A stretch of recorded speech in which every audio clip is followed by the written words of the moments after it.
আসসালামাইকুম। আজকের ভিডিওতে আমরা দেখব ডেরাইভেটিভ ভার্সেস ডিফারেন্সিয়েশন।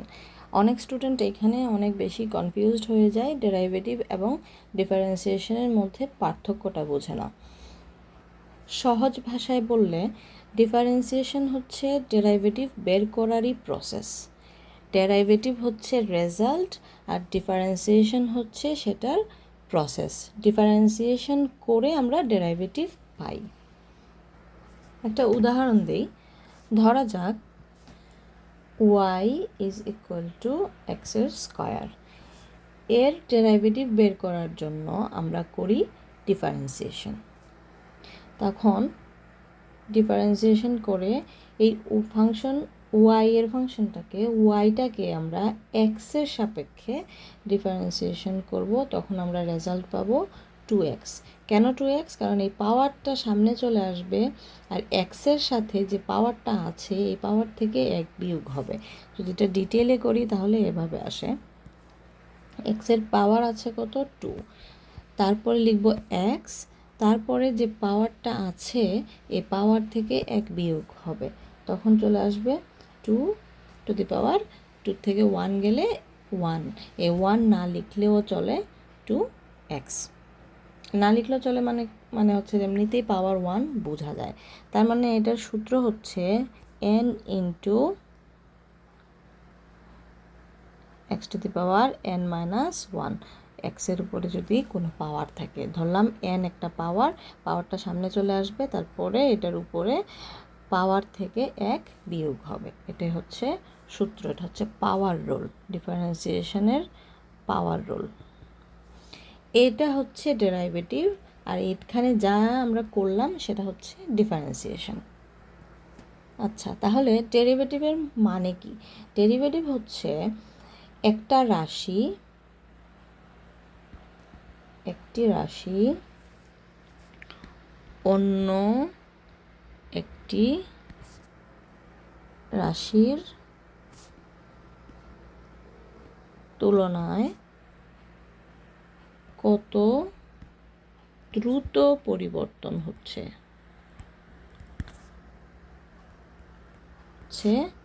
তা প্রকাশ করে ডেরিভেটিভ। অর্থনীতিতে আমাদের কস্ট ফাংশন আছে।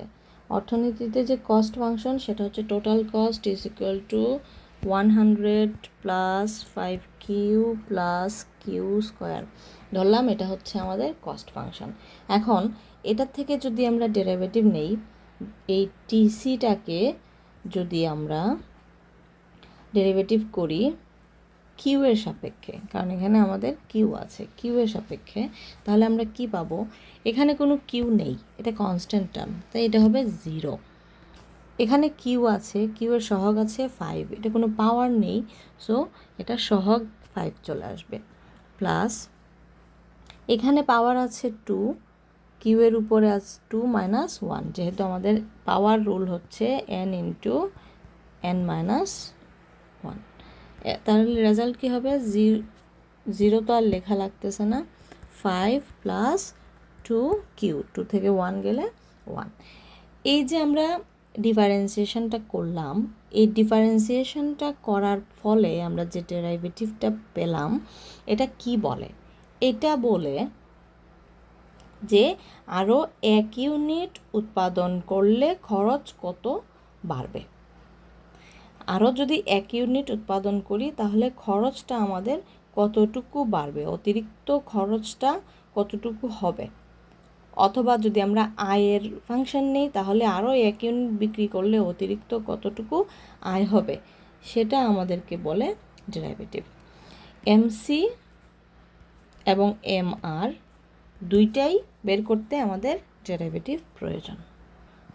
অর্থনীতিতে আমরা মার্জিনাল কস্ট বের করতে ডেরাইভেটিভ ইউজ করি, মার্জিনাল রেভিনিউ বের করতে ডেরাইভেটিভ ইউজ করি, মার্জিনাল ইউটিলিটি বের করতে ডেরাইভেটিভ ইউজ করি, মার্জিনাল প্রোডাক্ট বের করতে ডেরাইভেটিভ ইউজ করি, প্রফিট ম্যাক্সিমাইজেশন, প্রফিটকে সর্বোচ্চকরণ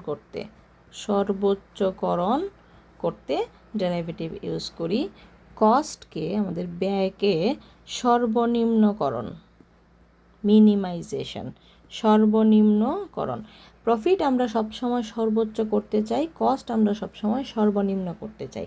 এটার জন্য ডেরিভেটিভ প্রয়োজন। ইলাস্টিসিটি বিশ্লেষণ করতে ডেরিভেটিভ প্রয়োজন। ইকোনমিক গ্রোথ কিভাবে হচ্ছে এবং অন্যান্য পরিবর্তনের হার কিভাবে হচ্ছে বের করতে ইকোনমিক গ্রোথ এবং পরিবর্তনের হার।